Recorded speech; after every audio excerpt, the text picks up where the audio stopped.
we can get started.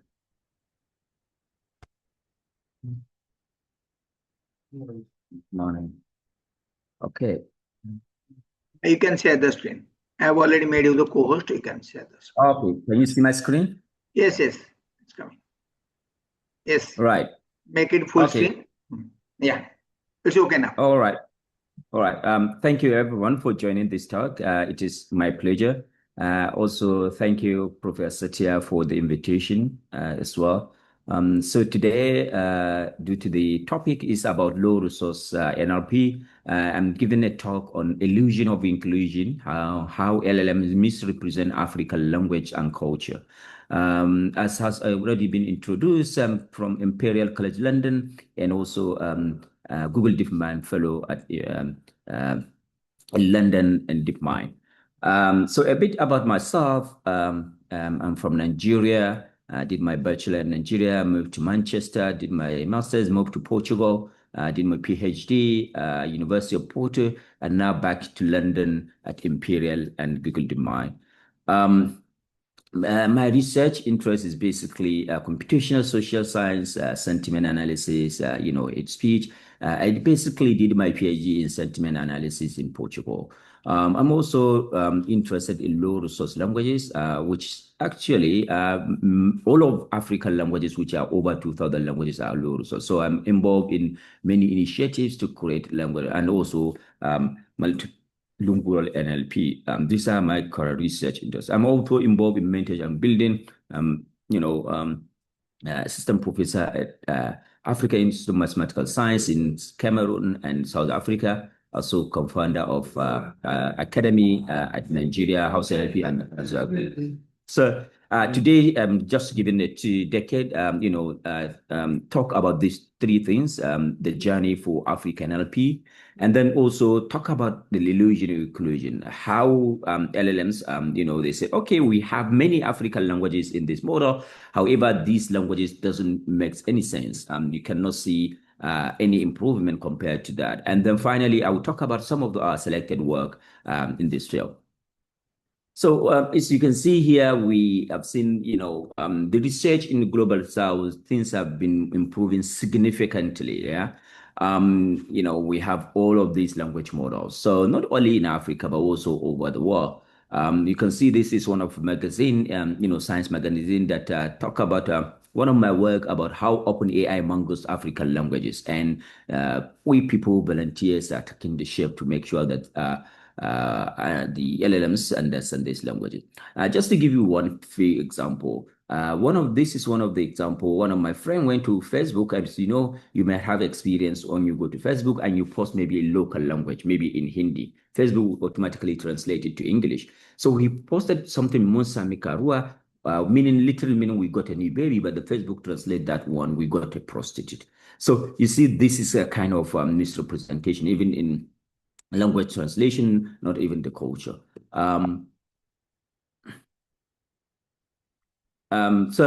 What we're talking about now is that even though the LLMs are really getting much better, research also is taking place in this field. As we can see in the 2025, 60% of the submission made mention of the word LLMs in their abstract or in their title.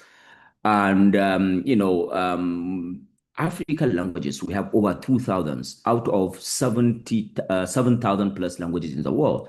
So in Africa, we have over 2,000, but all of these languages, they are terms low resource. Therefore, if you look at this attention, over time about NLP and LLMs, you can see here that LLMs are, getting, much even better than NLP. So in the future, we may be teaching not even NLP course, you will be teaching LLM, which has already started. Now teaching NLP is becoming even, the old school, the kind of something that, people have been doing in the past. For example, some of the courses we are doing now at the university, we are even now teaching LLMs. The NLP is becoming the basic and some stuff. So that means in the next future, LLMs will now become the standard. And when these languages, whether the Indian languages, low resource languages, whether African language, Ocean language, if they are not involved, then therefore our culture will be eliminated and even our values will be eliminated. So we need to make, find a way, how can we contribute to these languages? So this is what we try to do in this first work. We try to measure the progress of our community, Africa NLP, and then find the gap. What is the gap that people want to contribute in this field? We'll come to, try to work on those fields. So this is, something that we did. We find the geographic spread of the languages. Are they concentrated in one country? What are the key contributions of coming from the papers in Africa NLP? Is it they only create data set? Are they creating new method? What are they? What are the contribution type? What is the language equity? So this is one of the work called the Rise of Africa NLP Contribution and Community Impact that we try to gauge. We call it a 2-decade journey of Africa NLP.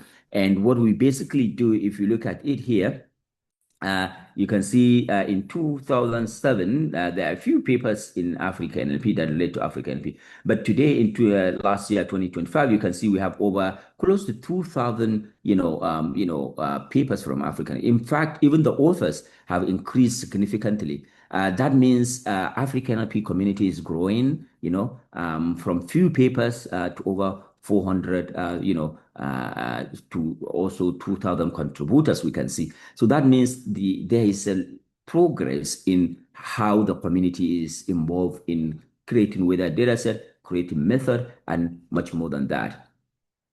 You can also see also, the sharp increase in papers, the quantity of papers. For example, in 2005, we have only 21 papers, but we can see in 2025, we actually have about 148, and you can see here also we have 287. And what you can see here, you can witness in 2020, we have over 240, right? Also from one field. So what happened here is that during the COVID-19, people comes together. We created a group. We started a movement called Masakani, which is basically a movement for African NLP. All over the Africa comes together, do research, collaborate, get mentorship. And that's the moment when the entire community, the entire landscape of African NLP change and people getting involved. In fact, I was involved also in the Masakani community in the year 2020. So that's basically that, But then the most interesting part in the African NLP community is that, the state of AI, in Africa is basically a participatory approach, meaning that, if you compare to, other regions, AI ecosystem is shaped by universities. Big, if you look at the US, in UK, big tech company, they come up with policies, many models and whatsoever by the universities. But in Africa, because of the absence of maybe research funding, in the absence of talents, in the absence of people with the right experience, all the movement, all this thing that is coming from African NLP is becoming from the grassroots movement. So grassroots movement communities in Africa, they are the one that are, actually, creating AI ecosystem and communities. The next thing we did, we tried to measure, okay, now we are trying to find out what is the progress of African NLP. One of the key things we did in the same paper is that we now measure who are the contributors, who are contributing the research funding. So, for example, we take the acknowledgement of each paper about, close to 2,000 papers. We take the acknowledgement and we manually annotate the papers. And then we found that all the funders, they are not coming from Africa. That means there is an absence of funding from African government, from the institution. You can see it's National Research, Google, National Research, Lacuna Fund, OpenAI. All of these, they are not coming from Africa. This is telling us that we need funding in low resource community, for example, in India, in Asia, in Africa. We need community. We need, funding from our government, funding from not only government, but wherever we think we can get funding to, because we cannot wait for other people outside to come and fund us to, lift up from low resource to high resource languages. We also look at what we call the universities that are making progress, and you can see, some of the top universities working on NLP for African languages, basically not from Africa, Carnegie Mellon, Thailand, MBSI. This is certainly the huge collaborations. Africa NLP community, they involved in collaboration with top university. Now, finally, we did what we call Africa NLP contribution dataset. So what is this dataset? So in basically, what is contribution? So when you write a paper, we remember when we submit to paper to either ACL event or whatsoever, we specify the contribution of the paper. Whether it is dataset contribution, we submit to dataset track. Whether it's method, we submit to method track. So this is an example of what is contribution statement. So if we write in our paper, our evaluation reveals a significant performance gap between high resource languages, meaning that, this is a contribution. So it's just contribution. And what kind of this is contribution statement. So we have different kind of contribution. For example, we have data set contribution. Maybe in your paper, you say, we release 2 Setswana or we release 2 English data set on that, something like that. That is data set contribution. What about knowledge? Our evaluation reveals a significant performance. This is basically knowledge contribution. You can also have a method contribution. For example, we said we introduce a transformer-based architecture that do and that. That is what we call, method contribution. Now, why I'm saying this, we want to find what are the contributions in Africa NLP papers, right? So what we did, we get all the papers, about close to 2,000 papers, and now we got about 1,900 contributions. And these are manually created, the contributions for each paper. And if you look at this one, you can see here, we have different kind of contribution. You can see we have data set, we have language, we have method, we have people, we have task. For example, you can create a contribution called task. We create a new task for evaluating language model, and this is the task. So meaning that in NLP, we have different kind of contribution. So if you want to write a paper, you should know what kind of contribution. So based on that contribution, what we found out is that, we want to find what many people from Africa, what do they contribute? Do they contribute to method? Do they contribute to data set? What do they contribute? So we create a data set. As I told you here, what we basically did, we create a data set for each paper. We now say, okay, this is a contribution, and then what that contribution is it, data set, is it method, and whatsoever. So basically, at the end of the day, we have a data set that we call a data set contribution statement. And we now do run an LLM with that data set. If you look at this, we now use this data set. We create a trend.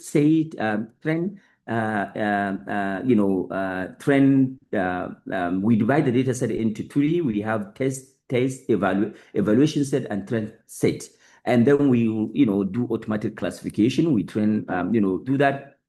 And you can see here, we have several, Apro, SLM, GPT, Cyber, BAT.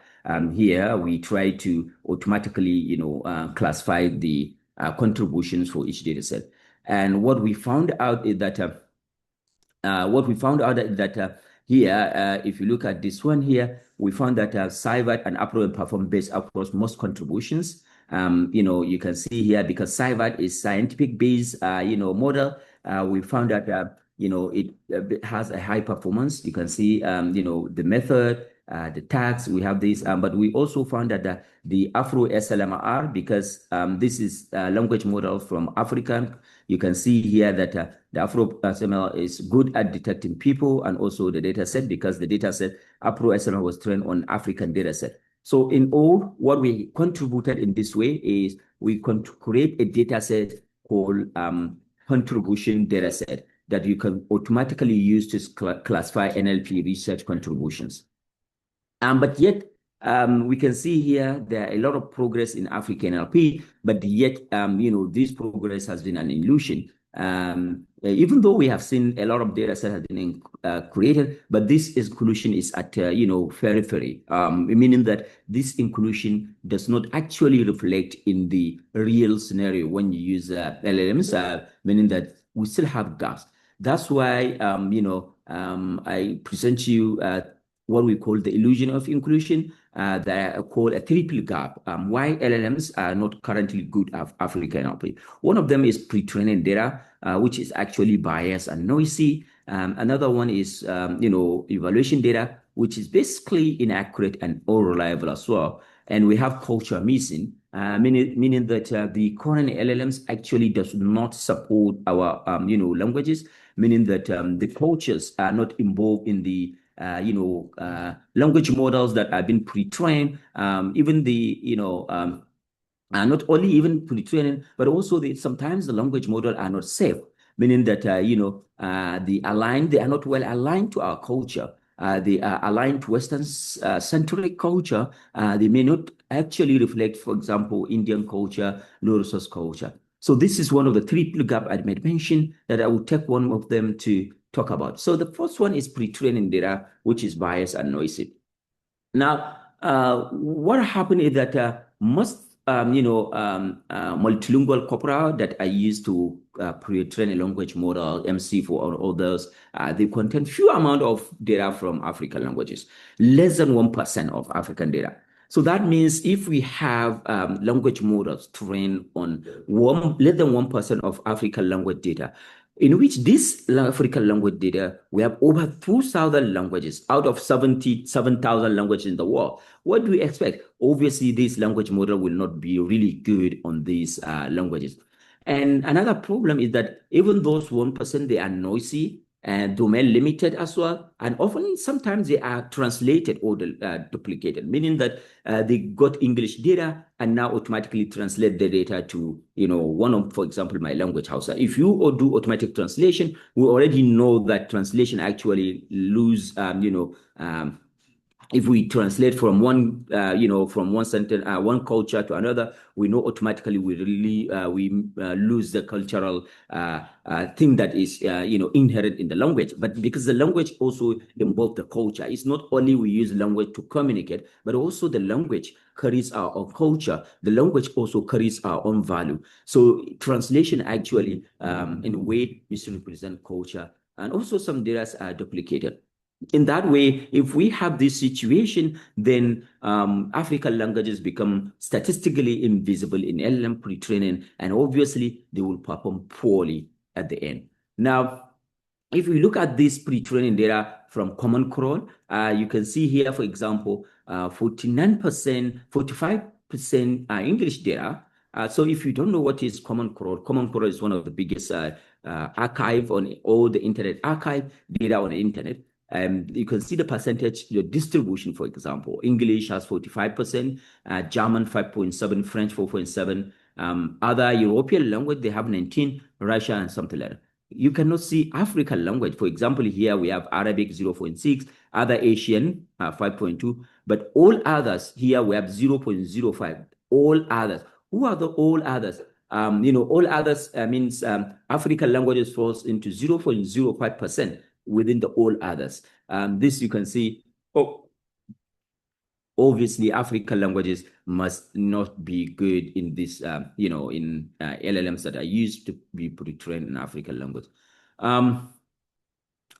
Again, if you look at this, one of work we did called Quality at Glance, an audit of web crawl multilingual dataset, which is our paper, in TACO, we found out that, at least 15 corpora in this, they do not even contain usable text. When we, audit several web crawl data, because we audit CC Align, we edit Paraclo, we edited Wikimetrics, we edited Oscar, we edited MC4, because all these are web crawl. Because some people say that, okay, we don't have data for this language, for Hindi and whatsoever. One approach, an easy approach, which doesn't involve communities, just to crawl data. But sometimes when you crawl, the quality of data is not good. The data is not even at some point, because there is no human involved to check this kind of data. It may not become even usable to train model. So we found that, at least 15 corpora among these, they are not usable.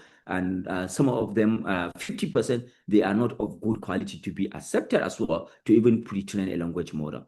That means if these people, they are saying, okay, we have Hindi in our data set, which is basically we have 30% of Hindi data set in our data set.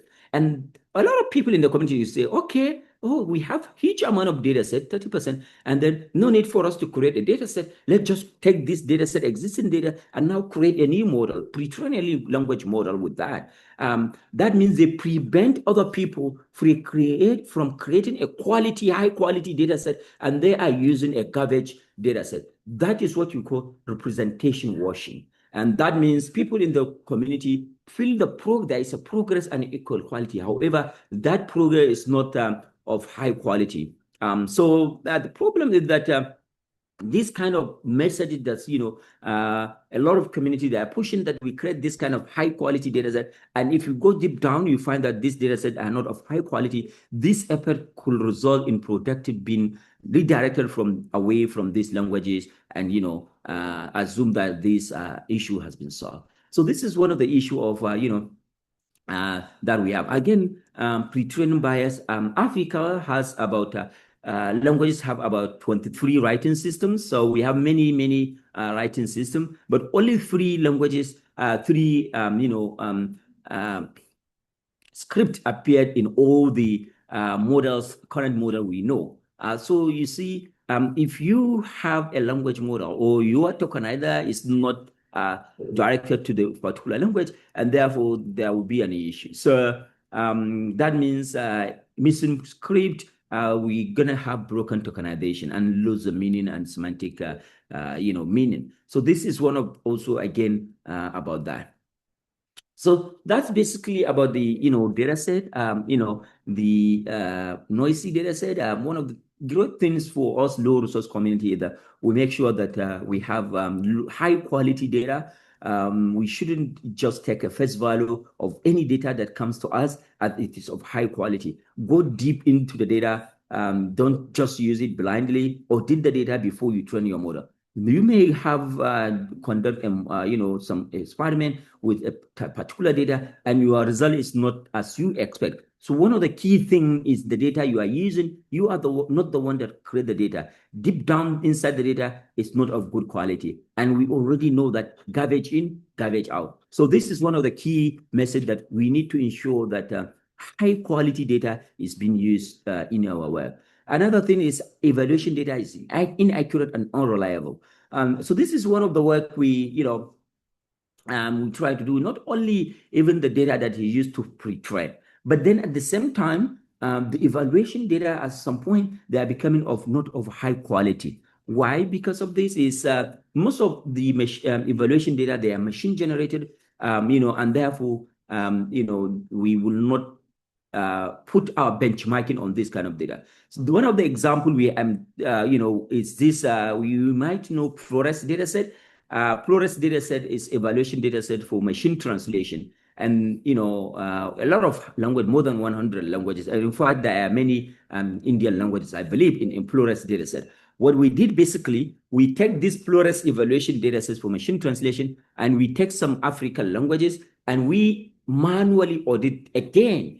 And we found that the Hausa and many of them, they are basically, machine translated. Not only women translate, not only verify. In fact, some of the data set, they doesn't make any sense. And this Flores data set has been one of the key evaluation data set in our times. People do evaluate their models on Flores data set. And therefore, all the performance that have been reported on these languages have been misreported for years. So if evaluation set is broken, all the claims we do about the model performance are also broken. So one of the key things as well is that we shouldn't rely on evaluation data set for this big tech and many other people. Hey, we evaluate our models that we put on this evaluation data set. If that evaluation data set is not of a high quality, all the performance that will be reported is actually also broken. So this is one of the experience we had that if we, the low resource community, one of the key things we're going to do is that if we have a task, whether translation or whatsoever, we need to make sure native people are involved in the pipeline, just to make sure that we keep the linguistic accuracy and cultural relevance. Because the thing is, for example, the Flores data set, they paid people to create these data, but the people they paid, they are not actually the right people. They are not people from the community. They just use maybe dictionary, or they do automatic translation. So this is one of the message that if we want to create a good, highly quality data set, we need to involve the community. So again, one of the key things is that evaluation data set also for African language, they are very concentrated on few tax classification. Therefore, there is no huge progress in other, tax. And another thought is the last one is missing culture, all right? Nowadays we have LLMs and that permeate all our lives. We are using LLM in different fields, in the healthcare, in education, and whatsoever. And the problem is that LLMs can be fluent in language, but the fluency does not translate to cultural understanding. You can have LLM to translate to Hindi or to translate to, any other, Indian language. But then if you try to check the fluency of that model, LLM, you will see that it might have failed. So this is one of the issue as well with, current LLMs we do have. So this is just an example about the missing culture. This is one of our work called Blend that we try to evaluate LLMs for many languages, including African languages as well. What happened is that we found that one of the key things is that we found that on US culture, for example, GPT has an accuracy of 79% accuracy, but in African culture such as Amharic, it has only 12% accuracy. That means the cultural information is not actually captured in this. So what we basically did, we create a multiple choice question, for example, MCQ, and we have questions, and then we have the right answer. And then we ask LLM to select the right answer. And the LLMs really fell on the African, culture. So this is one of the things I just highlighted. They call triple gap. So addressing all this, we low resource community, we need to look at the pre-training data. We need to make sure that the pre-training data is really good. The evaluation data is accurate, and we may need to make sure that the culture is not missing in our data. And how can we ensure that the culture is not missing in the language models being trained? We need to make sure that the data set is created from the scratch, from the community. We are not using translated data set because the translated data set will miss the culture. Okay, so that's about the that. Then the next one is to just pick some of our selected work to talk about some of them. Here, I'm going to talk about a few work. One of them is Brighter, which is our work on human understanding of emotion, which was a base paper in, ACL 25 resource-based paper award. We have AfriHead, we have Afro SLMR, and so these are the few, work that I would just highlight. So what is Brighter? So Brighter is one of the work we did last year. Is basically about understanding human emotion in text data set. And this work, the data set has been used for Semibel last year, and it received the best Semibel, best tax Semibel award, and also it received the best ACL 2025 best resource paper award. So what have we done in that way?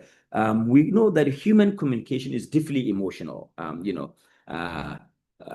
Even across the culture, there is a challenge about emotion.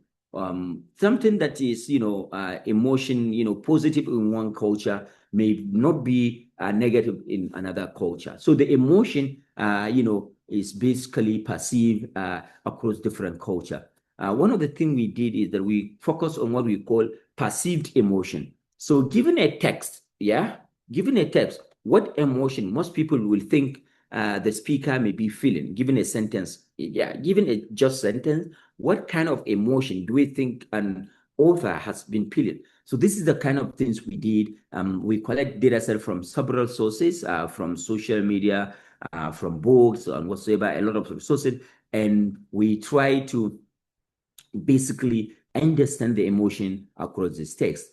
So you can see some of these languages. Of course, we have also some Indian languages such as Hindi, Marathi as well in our tags. And you see in total, we created about more than 100,000 instances. And you can see the sources from social media, review, and whatsoever. And these are basically what we did. And you can see here, we have the data set and also the classification. We have anger, disgust, fear, joy, neutral, and so on. And this is the distribution of the whole data set across the languages. And if you look at it, you can see that some of the tags, they have more instances across the language, and some they have few. And again, what we did, you can see here, the data set in total, we have over 100,000 instances annotated, the final data set. Also, the data set, the size of each language, it varies from, for example, 1,000 to 7,000 instances. And also variation in the class distribution. And also, one of the key things you should know is that what we did basically is we do two different kind of tags in this work. We do what we call classical emotion classification. Given a text, predict the emotion the text has. And the text may contain more than one emotion. It can contain happy, it contain fear or something like that. For example, let me just give you a sentence. Somebody, he bought, his mother a brand new car, and he just asked her to come and see on the celebration. Mom, I bought, and she, so that sentence will be that when she claims, she means, oh, I really, surprised. So there is surprise in that sentence, and there is also, joy, in that sentence. So we do what we call multi-classification. So a text can contain multiple instances. That is number one. Number two, we do what we call intensity classification. What does that mean, intensity? Given a sentence, we have a sentence that is, the emotional charge in the sentence is very high, or is very low, or is medium. So we said, if this is anger, what is the intensity of the anger? It's 0, meaning that if we give a sentence and there is 0, it means there is no anger in it. If we have, for example, 3, means that the anger is very high. If we have 2, the anger is very mild, something like that, right? So we do different classification. The one is classical classification, which is given a text, classify it as either multi-class, whether this contain surprise, this contain joy. That is for the task we did. The second task we did is called intensity classification. We tried to find out what is the intensity of emotion given text. So this is two kind of classification tasks we did. And one of our finding is that when we try to evaluate the emotional understanding of LLMs on this language, we found that when we prompted in English, the model performs better. Yeah. When we prompt in English, the model performs better. However, when we try to prompt in low resource language, for example, Hindi or Marathi, it totally fails. So that's what we mean here. We prompt LM in both English and target language, but we can see the overall performance. And you can see the overall performance here. English prompt, you can see the English prompt is, has a highest performance. And you can see here the Llama also, the performance on Llama is very, very poor. Yeah. We also found that, in general, LLMs struggle with predicting passive emotion and their intensity. That's the general thing we did. And you can check more details about the experiment in our paper. Also, we found that large language models are highly dependent on the wording of the prompt. What this means is that when we do what we call prompt paraphrasing, so we take a single prompt and then we paraphrase it into multiple times, and now we prompt the LLMs. We found that for every prompt, the performance differed. So wording of the prompt also, the performance of LLMs is really dependent on the wording of prompt. We also found that the number of shots also is dependent on the performance. So this is basically the key takeaway in our work for the brighter. Another one is word translation in the large language model, which basically we use LLMs to basically translate. We use multiple LLMs to translate words from English to several more than 100 languages in the world. And we found that one of the best thing we saw is that all the LLMs basically they are poor in word translation. We benchmark with what is called Pallex. Pallex is a manually created word dictionary for many over 100 languages. So our benchmarking with this show that LLMs also fell woefully if you look at the performance compared to high resource and low resource. If you look at the translation performance on high resource in Gamma, translation performance in Google Translate using high resource language compared to low resource, we also so this is one of our work about which is called Wordbench, comparing performance of LLMs and also on word level translation for that. But then beyond general LLMs, what that means is that just give me a second.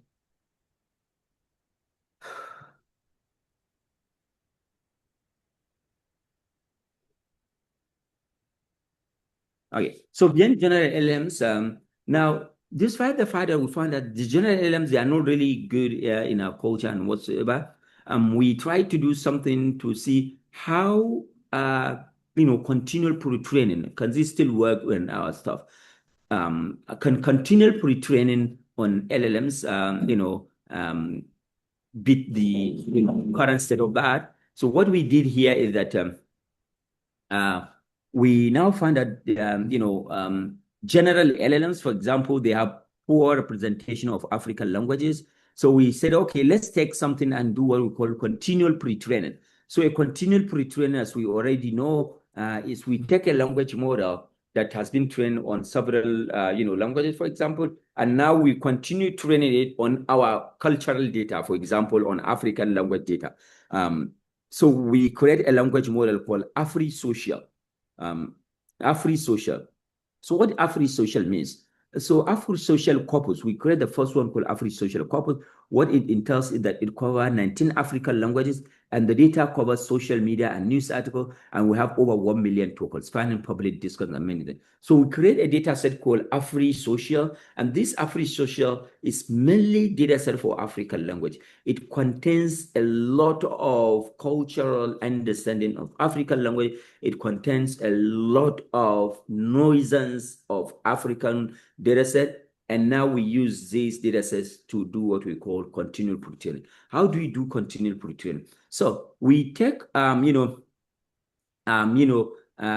language model called Afro SLMR. So Afro SLMR is also continually pre-trained language model on XLMR, language models. So we continue pre-training Afro SLMR because it has already been trained on African data. So we continue training it to create what we call AfriSLM social, train on AfriSocial corpus, and we use continual pre-training approach, including domain adaptive pre-training and also tax adaptive pre-training on that tax. What we found that AfroSLMR social consistently outperform GPT-4o, Gemini, and Llama 3 on African language tags. So you can see here, a basic, continual pre-training on few data sets, not huge, not massive language model outperform GPT. But nowadays, we know that these GPTs are becoming more,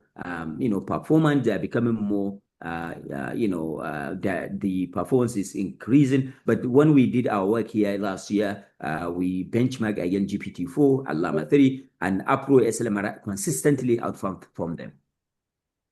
Not only that, also there is what is called also AfroBench. So AfroBench is basically it's also benchmarking for LLMs on African languages, and we can see that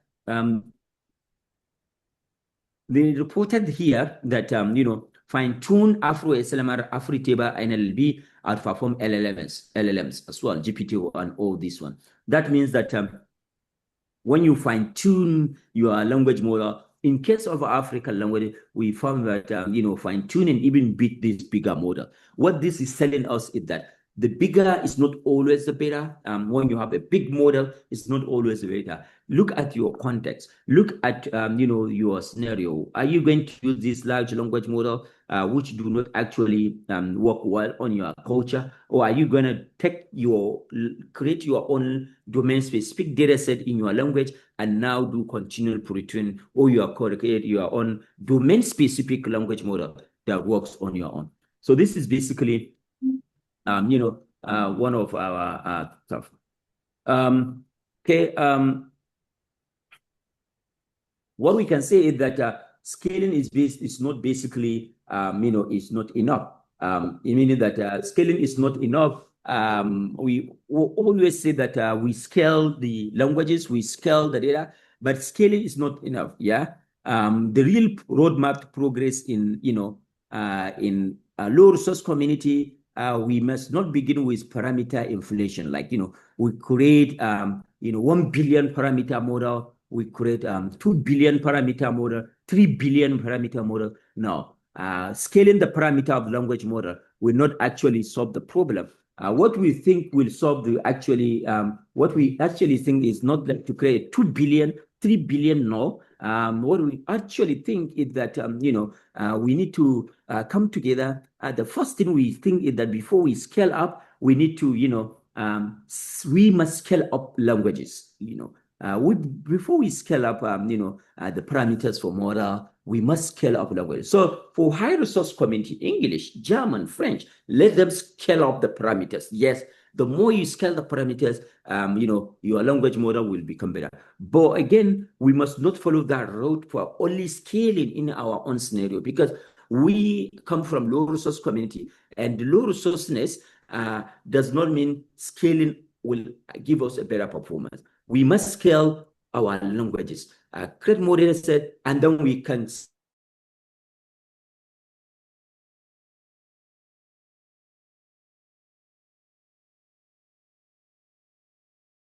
The key thing we found out that is that in our work is that we found out that collaboration from our work in African LP, we found that working as collaborative effort to come together actually solve the problem. So community-led effort actually ensure that things have become, an issue has been solved. For example, when we started our community, Masakani community, we come together, create data, free, we, a lot of people are enthusiastic. They come together, contribute without, incentive. So if we have community, one key thing is that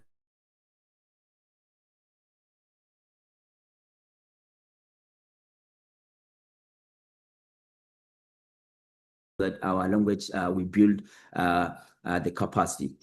All right. So with that, that's the end of the talk, and happy to take some questions. Thank you very much.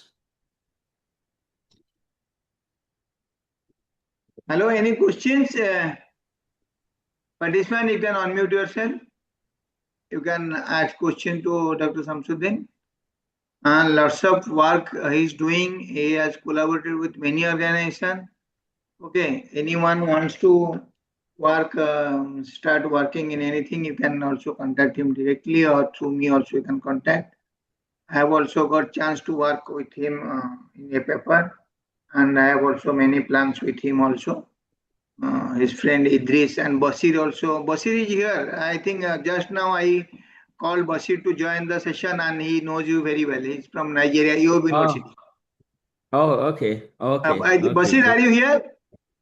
Yes, I'm here. Actually, I came to know Dr. Shamsuddin. We were both recipients of CSR, I think in 2023. So even though I think he was a PI to one of the PIs in BUK. Yeah. So I'm also into NLP, and I think after the session get to probably have some collaborative work together. Right now, we are working together with Dr. Satya sir. Yeah, Oh, thank you. nice. Good. Yeah. And so good, we'll see. We together sit sometime because now Shamsuddin is a good position where he can also guide us how to start, what to do, what we can do for the students. Because here also, Shamsuddin, we have around more than 1,000 African continent students are here studying from Nigeria, Okay. Oh, from Chad, from Ethiopia, from many countries. Means almost more than 1,000. Okay, I see. Wow. so easily, means they are also interested to start work on the NLP. We are also planning a hub, that is your Novet Global Hub. So where we are planning to do some work on NLP, we can also create the data set, parallel corpus. But we need a leader. If you are ready to lead us, then it will be helpful for us, like Idris, and you just take the lead, and Basidi also already here. So we can start some work for the students. That is especially for Right. the parallel corpus, speech, all those things we can start in Okay. those Yeah, areas. no problem. Yeah, happy to collaborate and Yes, get we can support. sometimes we will sheet and detail, we'll discuss the things. So now any question from the audience side? You can ask to Dr. Shamsuddin. You can unmute yourself.